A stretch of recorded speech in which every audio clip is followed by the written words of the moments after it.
All right, so the goal for today is to test these new brackets that I made for the new mount, because I think I can also double these with my other universal mounts, and so I just want to get an idea of how much weight they can hold.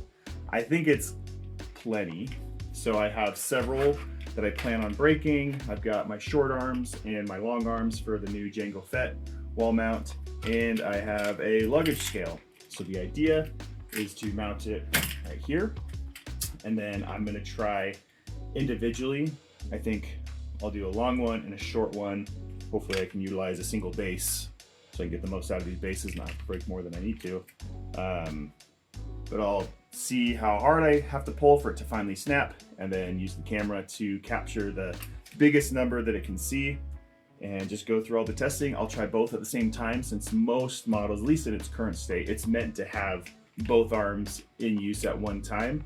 But then it'd also be good to know individually if I end up deploying this as an option for my universal mounts, and you can buy this wider base plate versus my current double base plate option, and have two arms that are a little bit more separate. I'm also thinking of doing a hinged arm option, so you can also change the angle of your display, but that's a story for another time. So I'm gonna get this thing mounted, get these arms going, start pulling on it, and we'll see what we get. Okay, so I think what I'm going to do, since I have the wide stud and I really want to understand the absolute max that this can hold, I'm gonna screw it in on the widest points, and so I'm gonna have just 4 screws, should be plenty. That way these wing tips out here have the most support possible with the closest screws. But as you can see, there are center stud options, which if I had the choice on a wall, rather than going wide and having to use drywall anchors, I would rather just use these 4 center holes. Again, should be plenty. You might experience a little bit more flex on the outside wings. It's gonna be fine though, but I'm gonna give this the best chance it has to see how far I can really push this.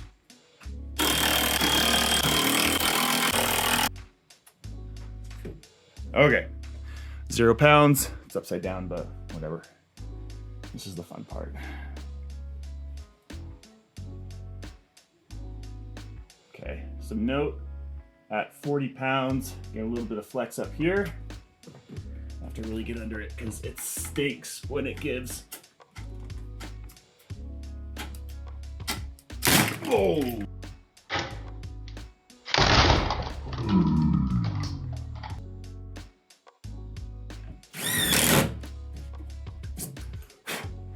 All right, let's go this side. So just to give you an idea, here are the 2 arms.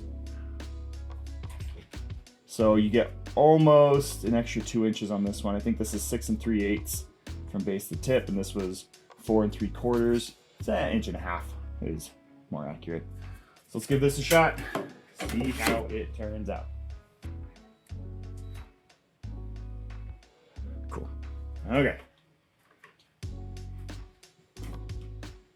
So starting to 40 pounds, pulling away from the wall.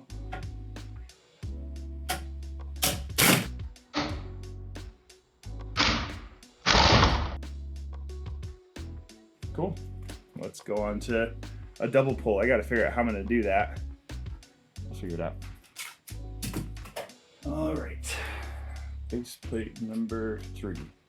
So fun fact, I actually printed these last night using the 3 Farmers automation setup. And so I set it to run before bed. And I had a bucket full of these things. Not full, but plenty for testing today.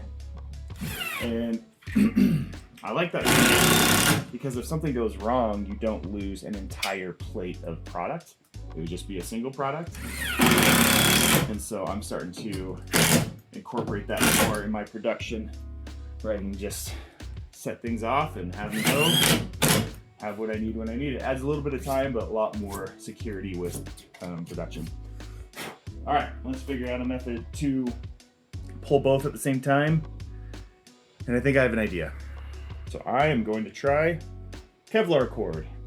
My understanding is there's not much in the way of elasticity and it's very strong. So as long as my knots are good, I should be able to hook both sides, put it in the middle, pull down, and we'll see what happens. There's probably a really good knot that I should be using. I am going to just do good old-fashioned square knot, because those don't really slip. That presents a problem. A little bit of flex pulling them inwards, and I'm worried that that is going to compromise in a way that is not indicative of how forces will be put on this.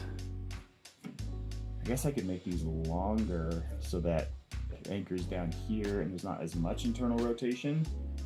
What I need is a bar that could actually probably sit up here, and then if this is in the middle, pull down. If I need something really strong to be able to do that. I don't know, I'll be right back. So I got a few things to try. It was a little too narrow. Yeah, it pulls it in a little bit. Yeah. This option, which it's hitting that right there. That's not gonna work. I really hope this does. So my concern here is it doesn't quite fit into these grooves, and I really want the weight on this. So I will go look maybe for another wrench and then figure out how to make sure it doesn't drop on my head. Harbor Freight to the rescue. I am going with the smallest wrench that will do the job to minimize the size of the projectile that it will be coming down at me. So, I need that rope. Let's pull like this. Much, much better. All right, here we go. I kind of stand to the side and see what happens. 40 pounds getting flex. Holding my breath. Oh, crap. Dang it. I gotta get under it. I was trying to generate from the side. I really don't want to get hit by this. Oh, we're good.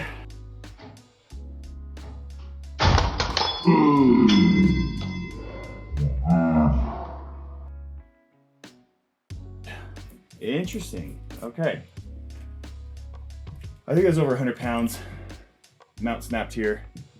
And as you can see, actually, I don't know if you can see it very well here. Let's grab this. So you can see how it's infilled directly with there. I actually have it already set up to make a patch right here that is 100% infill. Ignore the mirrored text. I haven't fixed that in the slide or in the software yet. So this breaking point actually is already set up to be stronger because this will be 100% infill in an oval area that is about that thick. And so my scale maxes at 110 pounds. And I think the moral of the story is it should be just fine. Individually, you're looking at over 60 pounds on each arm. And together, you're looking at well over 100. Last but not least, we have the long arm test. And so surely the universe won't punish me for saying this is the last one, right? Nothing ever bad happens when you are trying to do the last of something. So let's do this one last time. There it is again. Got my knuckle a little bit on the last one, but I'm all right. You can check to make sure you can see the screen okay. Yep. And here we go. Oh boy.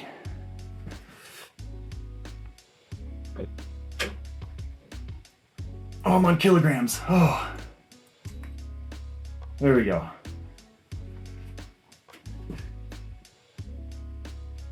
70, 80, 90, 100.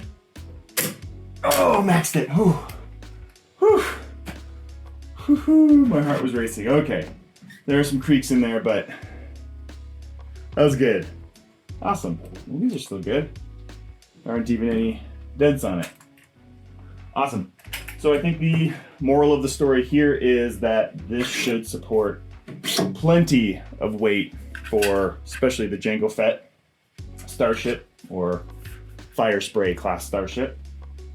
Not gonna be a problem. In fact, usually with my mounts, always the case with my mounts, the weakest point is the interlink between the Lego pieces on the actual display itself. So this thing's gonna be plenty strong. Your cat could jump on it, your dog could jump on it. Depending on the size of the kid, they could probably do pull-ups from it, assuming it's mounted the best way possible. But either way, the mount itself is plenty strong. I've got to do some cleanup. These are available now, so if you want to pick it up, it is available on my Etsy shop, Express 3D Customs, where you can grab yours today. We have a couple options with the long arm and the short arm, and there is also a desktop mount if you want something a little bit more substantial than the mount that it comes with. So yeah, let me know if you guys have any questions. Thanks for joining me doing this weight testing and destroying stuff, and we'll see you next time. Bye. Carnage. It's actually not too bad. Oh yeah, here's this little guy. This is a little guy.